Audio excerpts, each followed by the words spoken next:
สวัสดีล่ะอยู่สองคนโดยน้องหมวยบ่ได้เห็นแต่ดนล่ะเห็นน้องยังผู้งามคือเก่าสวัสดีวัดสองเด้ออีกเทื่อนึงย้ายมาอยู่พี่ละบ่น้องมาลีแสบตาท่านนะเบิ่งมานอนกับไผมาอยู่กับไผล่ะตอนแรกน่ะออกมาอยู่พี่กับอันเอื้อยไอ้เคยละกะลานเอาไม่นี่ไม่นะแต่ว่าหลานละกะไอ้เคยแล้วก็ไอ้เคยโดยเพิ่นไปใช้บัดนี้กลับมาอยู่เฮือนในเมืองแล้วพี่น้องจะมาอยู่พี่เลยบ่แม่นอันน้ำตัวไอ้นั่นเฮ็ดให้ยังใช้ได้บ่โดยใช้ได้ยังใช้ได้อยู่พากันกินข้าวแรงแล้วบ่ล่ะยังบ่ทันได้กินมีหยังกินฮะมันกินแล้วแม่เฮ็ดไว้เราออมหอยไผไปงมหอยเราไปเอาเป็นหยังจังได้ออกมาพี่บ่ได้เป็นหยังออกมาอยู่พี่ซื่อบ่ได้เป็นหยัง เอาความหมายมันบ่มีตะกี้เจ้าอยู่น้ำพอตู้แม่นบ่โดยแล้วเป็นหยังคือบ่อยู่น้ำลาวหรือว่าแนวใดหรือว่ายังมาอยู่ที่ใหม่อยากมาอยู่พี่ยังมาอยู่พี่พอตู้เราอยู่ไสเดี๋ยวนี้อยู่หมองเก่าเพิ่นยังบ่ได้ไล่บ่ก็มาใช้ชีวิตอยู่พี่เลยบัดนี้หั่นน่ะโดยเจ้าเฮ็ดหยังอยู่คุมื้อเฮ็ดเวียกหยังหรือบ่ได้เฮ็ดแล้วบ่ได้เฮ็ด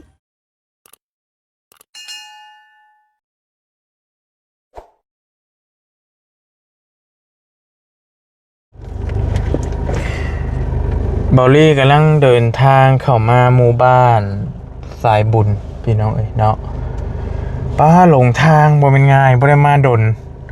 มาผัดมาตอนกลางคืนบัดเบาลี่เดินทางเข้ามาหาทางน้องมะลิก่อนน้องสาวน้องที่เบาลี่เคยซื้อที่ให้ในหลายเดือนก่อนถ้าจะว่าเป็นปีแล้วบ่จักเนาะพี่น้องเนาะกับบอลลี่ได้คุยกับบอแสนเมื่อวานเพิ่นบอกว่าบอแสนบอกว่าน้องเพิ่นมาอยู่ที่ใหม่แล้วพากันย้ายออกมาแล้วเนาะบอลลี่เองซื้อที่ดินให้เจาะน้ำให้แล้วบ่ได้มาเป็นปีแทบจะว่าเป็นปีมีผู้ใหญ่ใจดีซื้อที่ดินให้แล้วก็เจาะน้ำให้และบอลลี่ก็มันบ่มีการช่วยเหลือหยังต่อบอลลี่ก็เลยบ่ได้มามีโอกาสมื้อนี้ก็เลยแวะมาก่อนมาตอนค่ำนี่เนาะพี่น้องเนาะพอดีบอลลี่หากับพาตู้เมมาแต่มาแต่ฟอกไตแล้วก็เลยกลับลงมาเข้ามาในเมืองเนาะแล้วก็เลยมีโอกาสแวะมาเบิ่งน้องเพิ่นก่อนบ่ฮู้ว่าเพิ่นอยู่กินแนวใดเป็นเคสนึงที่น้องเพิ่นนั่นพ่อแม่แยกทางกันเพิ่นกำลังเป็นผู้สาวได้น้องมะลินี่ถ้าพี่น้องจำได้แล้วก็น้องเพิ่นก็แต่ก่อนน่ะเพิ่นอยู่ในเมืองพุทธเพิ่นอยู่นำญาติพี่น้องนำพ่อเฒ่าบัดนี้ก็ย้ายออกมาแล้วรู้สึกว่ามาอยู่ผู้เดียวพร้อมเด้พี่น้องเป็นผู้สาวเป็นพ่อแม่เป็นสาวกำพร้าน่ะพ่อแม่แยกทางกันแล้วก็ได้มาอยู่พี่ว่าซั่นเนาะก็บ่ฮู้ว่าเรื่องราวเพิ่นเป็นแนวใดจังใดบ่ลีก็มื้อนี้มีโอกาสก็เลยมาเบิ่งก่อนปะเดี๋ยวลงไปคุยกับน้องเพิ่นมาสิเด็กแล้วพี่น้องเนาะ 8 โมงแล้วนี่ก็ได้ 8 โมง 9 นาทีบอลลี่ลงทางปอทะลุออกซ้ายออกขวาตกใจเพิ่นกินนี่บ่ได้มาดนแฮงพี่น้องเอ้ยเพิ่นบุกเบิกดินใหม่บ่จังได๋นี่เนาะไปโอเคมาหาน้องเพิ่นก่อนบอลลี่มาตะกี้เห็นยังเพิ่นยังบ่ทันเฮ็ดละขัวซะมาบัดนี้แหละเพิ่นอ้อมไปแล้วเรียบร้อยเนาะอ้อมละขัวใส่ตะไคร้อย่างดีจักสิแม่นเพิ่นเฮ็ดเองบ่แล้วมีผู้ซอยบ่เลยก็บ่ได้เบิ่งคลิปคักเนาะ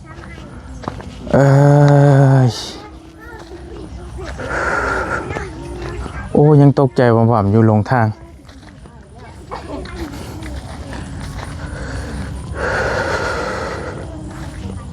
โอ้ไอหลงทางได้จังใดบุสบายดีโอ้ยังตกใจอยู่ทะลุออกผู้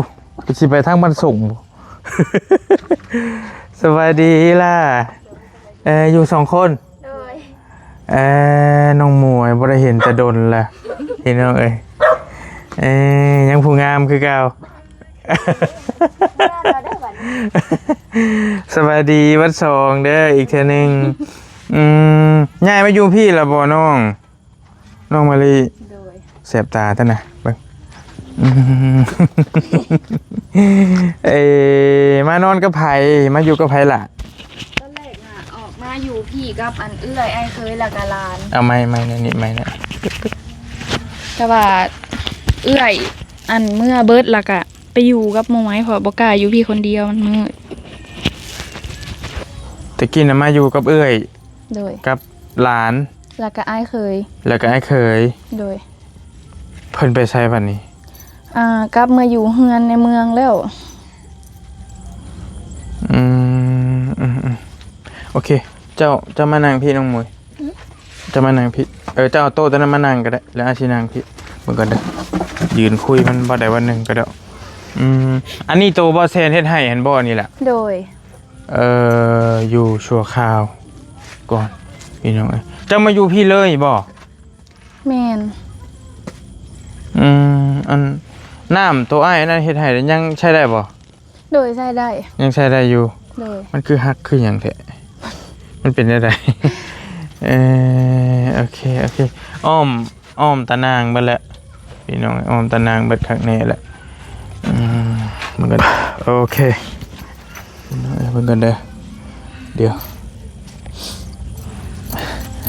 ตั้งสติก่อนหน่อยหนึงพากันกินข้าวแลงแล้วบ่ล่ะยังบ่ทันได้กินมีหยังกินฮะ มันกินแล้วแม่เฮ็ดไว้แล้ว อ้อมหอยไผไปงมหอย เราไปเอาอยู่ลักซีเป็นจ่าเอาหาย โอเคเบิ่งกันเด้อคืออันน่ะเบิ่งให้ถามน้องมะลิก่อนเจ้ามานี่ได้จักมื้อจักวันจักเดือนแล้วจืออยู่บ่ ก็โดนเติบอ่ะ เป็นหยังจังได้ออกมาพี่ บ่ได้เป็นหยังออกมาอยู่พี่ซื่อ บ่ได้เป็นหยัง เอาความหมายมันบ่มีตะกี้เจ้าอยู่นำพอตู้แม่นบ่ ๆโดย แล้วเป็นหยังคือบ่อยู่นำลาวหรือว่าแนวใดหรือว่ายังมาอยู่ที่ใหม่ อยากมาอยู่พี่ ยังมาอยู่พี่พอตู้เราอยู่ไสเดี๋ยวนี้ อยู่หมองเก่า เพิ่นยังบ่ได้ไล่บ่ ก็ดินอันนั้นน่ะบ่แม่นของอันซุมเฮาแล้วแต่ว่ากะเพิ่นก็ยังบ่ได้ไล่ยังอยู่ได้ เราคือบ่ย้ายมาอยู่น้ำเจ้าเป็นได้ใด ต้องก็บ่ฮู้ เราอยู่กับไผเดี๋ยวนี้ฮะ อยู่คนเดียว อยู่คนเดียวเรา โดย ผู้น้อยให้เด้ผู้หลานผู้น้อยๆให้ได้ซั่น ผู้นั้นน่ะไปอยู่นำแม่แล้ว ผู้ชายให้ได้ โดย ไปอยู่น้ำเมย์เพิ่นแล้วโอเค เจ้าก็มาใช้ชีวิตอยู่พี่เลยบัดนี้หั่นน่ะ โดย เจ้าเฮ็ดหยังอยู่คุมื้อเฮ็ดเวียกหยัง บ่ได้ หรือบ่ได้เฮ็ดแล้ว บ่ได้เฮ็ด สิเอาเงินใช้มาใช้ซะบัดนี้ เงินทองสิเอาอยู่ใช้บัดนี้แต่กี้เจ้าเฮ็ดหยังก่อนเจ้าสิอันนี้เจ้าเฮ็ดโรงงานหม่องเก่าหั่นบ่ โดย บ่ได้เฮ็ดเวียกจักดนไปได้แล้ว โดนเติบแล้ว พอแล้วว่า2เดือน กลัว กว่า2เดือนแล้ว โดย ยังมีเงินใช้อยู่ติ พอบอกอีหลีบ่ตามตรงมีเงินใช้อยู่บ่ บ่มี บ่มี โดย สิได้บัดนี้ มันบ่มีงานเฮ็ดบ่ล่ะหรือว่าใด มันยากโลด ๆบ่มีรถเที่ยว โดย น้องหมวยยังเฮียนอยู่บ่ โดยยังเฮีย ยังเฮียนคือเก่าอยู่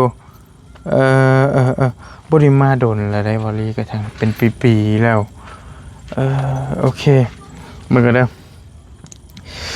คุมื้อนี้เจ้ากินข้าวกินน้ำน้ำไผซะละ กินน้ำมวย กินน้ำน้องหมวย โดย ดียังมีข้าวให้กินน้องหมวยเอามาจะใช้บัดนี้ข้าวเจ้า กาน้องกามีทั้งแม่เพิ่นก็ช่วยน้องโดย โดย แล้วก็พอได้กินกับเมียงก็กินน้ำกันเขา อืม ค่ะบ่มีก็พากันอดน้ำกันมีก็อีกกินน้ำกัน เอ้ยมีอันน่ะมีข้าวของแม่ใจะดีเพันซอยอยู่ซุมื้อนี้ยังหลายอยู่บ่ล่ะ โดย แล้วก็สิหายบางได้นี่50โล เจ้าหันอยู่กับเมย์2คนเนาะเมย์ยังอยู่เนาะโอเคเพราะว่ายันว่าเราไปเฮ็ดเวียกเฮ็ดงานนั่นยังอยู่ร่วมกันเนาะเฮียนเฮาไสแหละเจ้า เข้าม.4 ปีนี้ ม.4 กะม.5ก็สิจบแล้ว ที่เฮียนเฮาไสเฮ้ย แน่ใจก็อยากเรียนให้จบม.7ไปแล้วก็พังเบิ่งไปเรื่อยๆเรียนไปเรื่อย ฟังเบิ่งเงินเบิ่งทองก่อนโอเค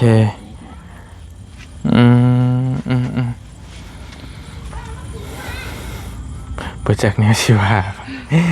เอ้ยพอตู้หันเบิ่งน้องมะลิอันพอตู้หันเรายังสิมาย้ำเจ้าอยู่บ่หรือว่าใดบ่ได้ผิดบ่ได้เมียนกันติ บ่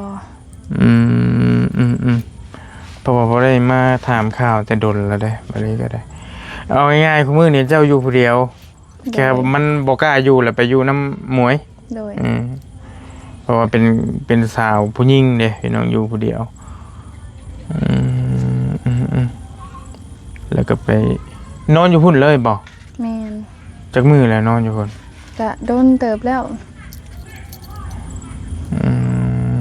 นอนห้องเดียวกันนะนอนนำกันฮะ โดย โอเคพี่น้อยอันใบตะดินนี่ยังได้ว่าครบเบิดแล้วบ่ล่ะ บ่ยังบ่ได้ เอ้าคือโดนแท้บ่ได้ถามเพิ่นบ่ซั่นน่ะ บ่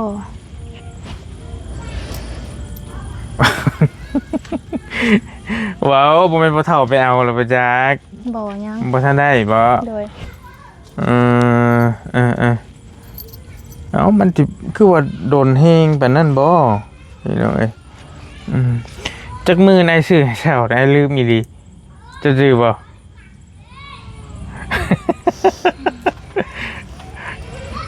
เท่าไหร่วะแม่นบ่90,000แม่นบ่95,000แม่นบ่แม่นบ่เฮ้อ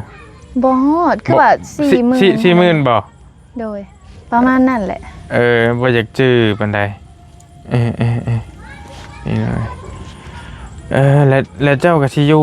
ยู่แบบนี้ไปเรื่อยๆซอกหาเวียกหางานอยู่บ่หรือว่าใดๆล่ะ ซอกก็คือเก่าแล้วมันบ่มีรถไปมันยากรถ หม่องเก่าเจ้าหั่นเด้หม่องเก่าเจ้าเฮ็ดนั่นเด้เป็นจังได๋ รถสิไปถามเวียกยังบ่มีเลย บ่มีรถ โดย รถหมวยเด้ มวยเราก็ไปโรงเรียน เอ้ยรู้จักแนวสิว่าแหล้วอ่านก็ได้เฮ็ดได้บัดมันอยู่ไกลเนาะ โดย อยู่หมู่บอลี่มาแต่ลักแปลกก็หึงเรียบได้พี่น้องขี่รถกระบะมาก็ได้เพื่อสิฮอดเจ้าสิเฮ็ดได้จะสิวางแผนเฮ็ดได้กับชีวิตเจ้าต่อไปบัดนี้ อยู่ไปเรื่อยๆก่อน โดย พี่น้องเนาะอันน่ะพอตู้เราเอาข้าวเอาน้ำใส่กินซะละพอตู้เจ้าบ่ได้ติดต่อหากันซ้ำให้ก็ได้ ก็ไปหาอยู่บางมื้อไปมื้อวันมื้อซื่นนี่ก็ไปอยู่ ไปแนวใด มวยพาไป น้ำมันก็แพงซ้ำเดี๋ยวนี้เนาะ โด ปลาย แห้งพี่น้องอันเอื้อยเจ้าคนใดที่มาอยู่นำ เอื้อยผู้ซื้อกุ้ง อ้ายเคยเห็นบ่ เคย คนใดเด้บัดนี้มีเพิ่นมีครอบครัวแล้วติ โดย มีลูกคนหนึงลูกเราผู้เคยคุยนำอ้ายเห็นบ่ แม่น ผู้ชายผู้นั้นมาที่มาอยู่นำกันกับเจ้านี่ได้ โดย โอเคพี่น้องแล้วเป็นหยังเพิ่นมาอยู่ดนบ่จักได้บ่เดือนหนึง ประมาณถิดป้ายนี่แหละ เพิ่นอยู่ไสตอนนี้ อยู่เฮือนในเมืองอยู่บ้านนาเรา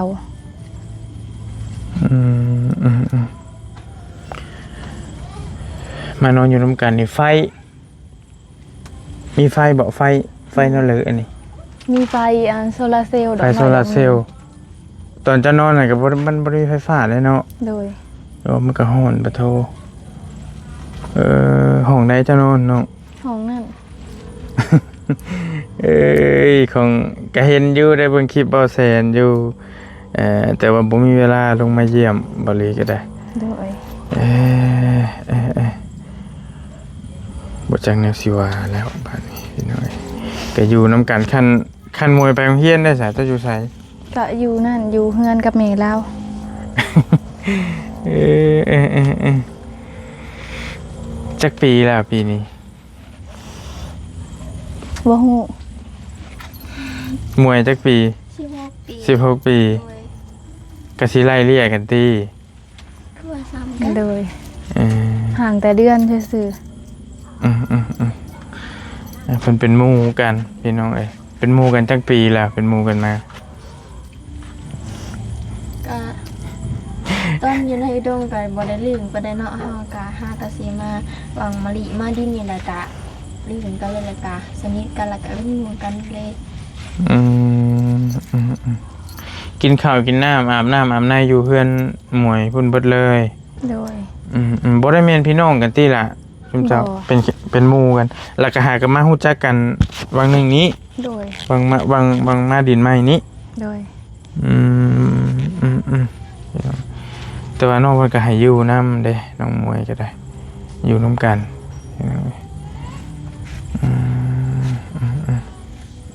อยู่ดีมีแฮงบ่ล่ะทั้งเจ้าทั้งแม่น้องมวยก็ได้ โดย ครอบครัวเจ้า เพราะว่าช่วงหนึ่งก็คือเห็นวุ่นๆอยู่ก็บ่ได้มีเวลามาเยี่ยมทางบริกาอยู่ครบบ่ที่หมู่บ้านอันแต่ละเฮือนแถวนี้ก็ได้ โดย เฮือนหลังนี้อยู่บ่เสาฝนอยู่บ่อืมเป็นหมู่บ้านหนึ่งเลยนะพี่น้องที่เพิ่นอยู่นี่ก็เป็นกลุ่มหนึ่งเลยแหละ แล้ววันนี้ยังแต่ผู้นี่แหละนี่ยังแต่ผู้มะลินี่แหละบ่มีที่พักอาศัยที่มันดีๆนี่มันก็ขึ้นเน่นหนาอยู่ เป็นหยังเจ้าจำบ่กล้าอยู่ มันมืด เจ้าย่านหยัง ก็ย่าน ย่านทุกอย่าง ย่านผีหรือย่านคน ย่านทั้งสอง ก็บ่ติแล้วผู้หญิงพี่น้องเอ้ยอยู่ไปนี้มันก็อยู่มันกำลังเป็นสาวซ้ำเนาะก๊อกตอนดึกมันพอแห้งแล้ว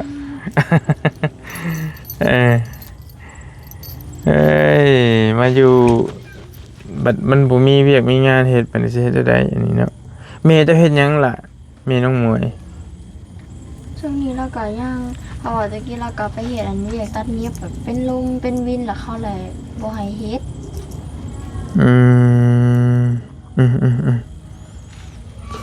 เจ้าจอยลงบ่หรือซ้ำเก่า เฮานี่เฮาจอย จอยลงเป็นหยังเจ้าเป็นหยังคือสิเป็นโรคเป็นหยัง เฮาบ่เคยกินข้าวแต่ว่าเฮาจักกันได้แบบเฮาเคยอดเลยแบบ อดข้าว แม่นแล้วถ้าเราบ่อยากข้าว อืม ที่เห็นอยู่เลย คือที่เห็น จอย ผู้นี้สิใหญ่ขึ้นจักหน่อยไอ้เบิ่งผู้มะลิบ่ได้เห็นแต่ดนใหญ่ขึ้นหน่อยนึงเอาบ่สิแบ่งให้จะขาโล เอาเด้อ บ่เอาปันกันดีกว่าโอเคอ้ายอันเบิ่งก็ได้อ้ายก็บ่ได้ติดตามข่าวอันอ้ายขอโทษบ่าวพัดเราอยู่ไสตอนนี้เจะฮู้จักอยู่บ่ เราไปไทยแล้ว เอาเพิ่นไปไทยแล้วซะบ่ ไปแล้ว ผู้อันนั้นเด้ผู้เมียแล้วเด้ซั่น มีงานนั้นบ่ฮู้น่าจะแยกทางกันแล้วก็ไปไผไปมัน เอา เอาแต่มีเฮาก็เฮ็ดเอาไปได้ อันอ้ายขอโทษกับเมย์เจ้าเพิ่นก็อันนี้กันแล้วเพิ่นบ่ได้ติดต่อกันแล้วแม่นบ่ล่ะ ตัดขาดแล้ว อดเราตัดขาดทั้งสองคนเลย ไผอยู่เฮือนซั่นน่ะตอนนี้ไผอยู่เฮือนเรา เฮ้ยลูกนะอยู่พี่บ่ลูกเราหั่นลูกคนใดฮึ กะบอมบี้ผู้ชาย2คน ปลาไปน้ำนี้น้ำสะพนนี้ โดยเบิ่งให้ เอาเฮ้ยเดี๋ยว พ่อก็บ่ได้เอาไปแม่ก็บ่ได้เอาไปนํเอาแล้วสร้างว่าแท้แต่โดนแล้วบ่ล่ะ โดนแล้ว อืมสร้างว่าแท้ไปอยู่ไทยติส่วนเมียน่ะก็จะอยู่ไสเจ้าก็บ่จักแต่เจ้าก็ได้อืม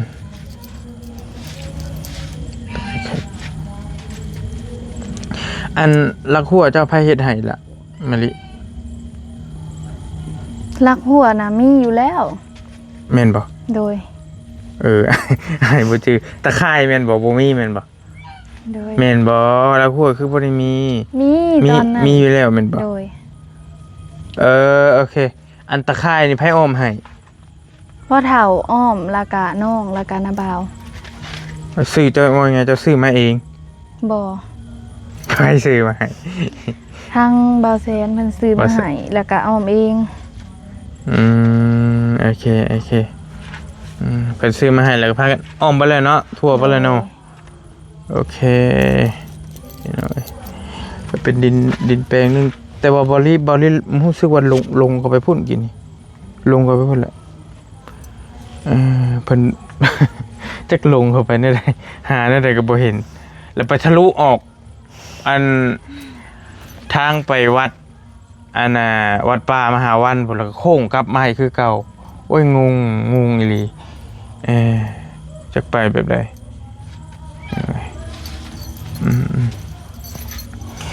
โอเคไอ้ก็แวะมาเยี่ยมบ่ได้มาแต่โดนพี่น้องไอ้ป้าลูกสาวกับหลานๆอยู่พุ่นอยู่สวนน้ำอยู่หลัก8ก็เลยแวะมาเยี่ยมทั้งน้องๆเพิ่นเนาะส่งหาบอกว่าอยู่ผู้เดียวว่าซั่นคันว่าเฮือนเจ้ามันคือน้องหมวยนี่ก็กล้าอยู่บ่ผู้เดียว กล้าถ้ามีฟืนมีไฟ คันไว้นี่บ่กล้าอยู่ เลย คือบ่ชวนหมวยมานอนสิ ขี้ยานก็ขี้ยานเหมือนกัน นั่นบ่มาฮับวิวนำกันอยู่พี่ วันร้อนแล้วยามนี่ยามหนาวนี่บ่พออยู่เลยนะเฮ้ยเนาะ เลย อยู่ยามร้อนบ่ไหวนี่อยู่นี่ก็เหือแตกพากๆแหละพี่น้องเอ้ยปลาขนามน้ำเลยติยังอยู่ ยังอยู่ชง นอนจักโมงแต่ละมื้อเที่ยงคืน ประมาณนั้น โอ้ยล่ะเป็นผู้สาวนอนดึกแท้หยุดเฮียนแล้วเนาะหมวยกับอื่นเนาะสงกรานต์หยุดติ โดย หยุด สงก จั ราก นต์ หยุดจักมือ อันนี้เฮาก็ยังกว่าอาจารย์ท่านแจ้งน่าจะคิดนะอาจารย์สิแจ้ง โดยอนาตะกอนหันเบาเตียงว่าสิให้น้องเพิ่นห้องเพลงสิฟิชเชอริงกันกับนางหมวย แต่วันนี้แหละก็เวลามันผ่านไปมันก็ยุ่งยากก็เลยยังเงียบๆอยู่พี่น้องเนาะแม่นแล้ววะตอนนั้นคือว่าสิให้เจ้าห้องเพลงแม่นบ่ยังได้อยู่ที่เสียงเดี๋ยวนี้ก็ได้ ก็ได้อีกก็พอคือเก่า ยังห้องคือเก้าโอเคผู้นี้ไปลิน MV เด้อลินเป็นบทอกหักบ่อกหักหรือจังไดมันจังสิเหมาะกับเจ้า หรือถิ่มผู้บ่าวหรือจังได เพราะว่าน้องเหมือนเสียงดีนี่น้องไอ้เสียงค่อนข้างโอเคเลยแหละเจ้าเฮียนอันน่ะก็ถือว่าเจ้าเป็นเบิดแล้วบ่ล่ะตอนนี้ภาษาลาวแตกไปแล้ว แตกไปแล้ว โดยอ่านได้เขียนเป็น อันคณิตศาสตร์ก็ได้ไปแล้วบวกเลขลบเลขอีหยัง พอได้อยู่ โอเคภาษาอังกฤษเฮียนฮอดแล้วบ่ได้แล้วบ่ ภาษาอังกฤษก็เพราะว่าตัวนี้มันเป็นภาษาที่มันก็ยากๆในเนาะเฮาก็ค่อยๆฝึกฝนไปแหละ เพราะไอ้บ่ฮู้เด้ไอ้จบป .4 ไอ้นะเลยยังฮู้ว่าเพิ่นฮอนโมได้เพิ่นสอนภาษาอังกฤษซะ ภาษาอังกฤษตั้งแต่ป .1 ก็มีป .1 เฮามา7เลยค่ะสิว่ากะ เอ้าแสดงว่า ป .1 แม่นบ่มีติเนาะ ว้าวม .1 ติ ป .1 แม่นม .1 แต่ว่าตอนเฮาอยู่ประถมประมาณป .2 ป .3 เนี่ยก็ยังได้เรียนอยู่ภาษาอังกฤษ โอเค อันมะลิจะเพี้ยนฮอดใช่ละ เฮียนฮอดม .4 แต่ว่ายังบ่จบ โอเคกลางทางกำลังไปฮอดกลางทางออกก่อน บ่ฮอด บ่ฮอดกลางทางครับ เข้าประมาณทิศหนึ่งแล้วก็ดรอปไว้ อ๋อจบมสาม โดยก็ซ้ำว่า โอเค จบม .3 จบมสามโอเคไอ้ลืมอีหลีพ่อกับแม่เจ้าหันแยกทางกันบ่หรือว่าเลิก พ่อแม่เสียเบิดแล้ว โอเคพ่อแม่เจ้าเสียเนาะ โดย ไอ้ลืมอีหลีดอกแล้วเจ้าหันอยู่น้ำพ่อเฒ่าเลยเนาะพ่อเฒ่าเลี้ยงมา โดย พ่อเฒ่าเลี้ยงมาจนใหญ่นะเพิ่นก็ได้ถ้าพี่น้องได้เบิ่งคลิปกันน่ะสิฮู้อยู่ดอกตั้งแต่แรกๆแล้วอยู่น้ำพ่อเฒ่ามา ปัจจุบันนี้เรายังอยู่ที่เก่าเรายังอยู่พุ่นก่อนบ่ทันได้มาอยู่นี่เจ้าก็นอนน้ำลาวหั่นบ่หรือไง นอนเฮือนหลังเดียวกันแต่ว่าแยกบ่นอน อยู่น้ำพ่อเฒ่าฮะอยู่หมองหันนะ โดย โอเคอันโทรศัพท์อีกอย่างก็ยังมีใช้อยู่ดีปกติอยู่ดีอย่างนี้ โด ก็ ย ได้ ก็มีอยู่ ยังได้อยู่ โดย ยังขาดแต่ว่าเติมเงินเนาะ เอ้ยเฮ็ดจะได้คันมีรถจักรสิพอมีกะว่าพอมีงานเฮ็ดอยู่บ่คันมีรถจักรไป คันมีรถจักรก็บ่ยากดอก บ่ยากหยังบ่ยากคือหยัง กะให้ ใจเย็นๆตั้งสติไว้หน่อยหนึงเป็นได้ไหนไปเฮ็ดหยังเอาคันเจ้ามีรถจักรเอาเจ้าสิไปเฮ็ดหยังเอา สิไปหาถามเวียกเพื่อว่ามองได้เพิ่นรับกะเฮ็ด แล้วความหมายเจ้ากลับมานอนพี่ก็ได้ โดย ความหมายว่าน้องเพิ่นมันไกลเด้ไปเฮ็ดหยังก็บ่ได้คันไปเฮ็ดหมองเก่าเจ้าได้บ่ น้องก็ยังบ่ฮู้เพราะว่าน้องเป็นพนักงานเก่ายันเพิ่นบ่รับ เจ้าออกเจ้าลาอยู่ติ โดย โอเคไปลามาว่าอยู่บ่ว่าติ โอเคนี่เนาะประมาณนี้แหละอ้ายก็มีเวลาบ่หลายเด้อ โดย จังซี่อันน่ะไผอยู่เฮือนเจ้าน้องหมวย แม่เฮา มีแต่แม่เจ้าบ่ โดย โอเคมีแต่อ้ายซื้อกับข้าวมาอยู่เด็กเอาอันละพากันเมื่อกินน้ำกันไป โดย ไปปะก่อนบัดนี้ไปย่างไปน้ำกัน อย่าลืมโทรศัพท์ได้โทรศัพท์ไป ครับ เดี๋ยวไอ้เบิ่งก่อนได้ป่ะอันนี้ล็อกบ่ตอนนั้นล็อกบ่ไอ้ขอเบิ่งหน่อยได้ หล บ่ อกบ่ได้หลอก ไอ้ขอเบิ่งนี่ โดย จะพาไอ้ขอเบิ่งนี่บ่ได้มีหยังบ่อยู่นะฮะ บ่ โอเคเจ้าคือบ่ล็อก หากะไข่ ฮะ หากะไข่ หากะใครกี่นี่ โดย โอ้มีที่นอนนี่หยังคักนี่ โดย ก็พอดีนอนอยู่เด้พี่น้องไม่บ่แซนซื้อให้มันบ่ โดย ซื้อให้ครบเสร็จเลย แต่ว่ามันเอ้ากับบ่ตีน้องเพิ่นดอกพี่น้องคันว่าคันยามอันน่ะยามหนาวนี่สิพออยู่คันว่าอยู่ยามนี้ละปิดประตูไว้ได้เรียบร้อยซ้ำสิอบโอเค ล็อกไว้แล้วล็อกแล้วหรือยังสิมาอยู่ อันบัด กระแจเฮีย บัดแล้วจังหลอกกัน โอเคไป โดย ไปยังไปยังสิกลับมาอยู่แม่นบ่โอเคเดี๋ยวไอ้สิเอาอันนี้ให้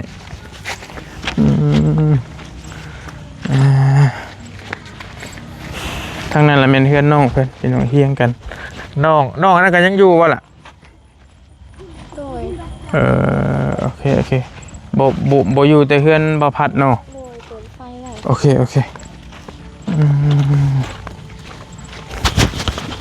เผลอแป๊บเดียวสิ9 โมงแล้วแหละเอากับข้าวไอ้ซื้อมาฝากเด้ออันน่ะหลายอย่างอยู่จะมากินน้ำกันเอา โดยขอบ โดย ใจ ขอบใจ ใจ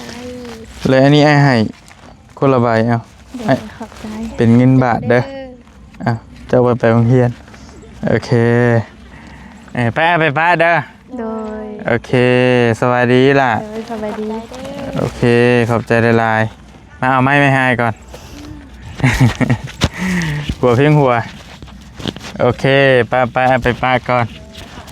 โดยขอบใจหลายๆบ่เป็นหยังล่ะมาเยี่ยมทางน้องๆเพิ่นพี่น้องอีกแล้ว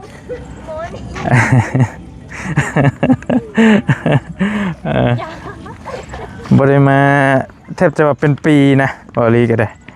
มาหาน้องคันมีโอกาสเดี๋ยวยามมื้อเว้นยามหยังสิมาเบิ่งใหม่นี่ก็เวลามันบ่หลายเดี๋ยวมื้อหน้าสิจังค่อยว่ากันมีโอกาสจังลงมาทางพี่เนาะทางน้องมะลิน้องหมวยเพิ่นจริงๆน้องมะลิอยู่ผู้เดียวแต่ว่าบ่กล้าอยู่ก็เลยไปอยู่เพื่อนน้องหมวยบัดนี้เพิ่นให้อยู่พุ่นนะบ่แม่นเพิ่นให้อยู่น้องเพิ่นขอไปอยู่แล้วก็ไปอยู่นํกันเพิ่นเป็นหมู่กันเด้เพราะว่าน้องเพิ่นที่พักอาศัยมันก็ยังบ่โอเคคือเห็นนี่แหละแต่ว่าอยู่ได้และสบายแต่ว่าความหมายว่ามันร้อนนี่แหละฟืนไฟมันก็บ่มีก็กระบาดน้องเพิ่นอยู่เฮ็ดได้เป็นผู้หญิงเพิ่นอยู่ผู้เดียวบัดนี้เอาอยู่ดีมีแฮงโชคมานเจอกันใหม่คลิปหน้าพี่น้องสำหรับคลิปนี้ไปแล้วบ๊ายบายนะไปหาลูกสาวก่อนโดย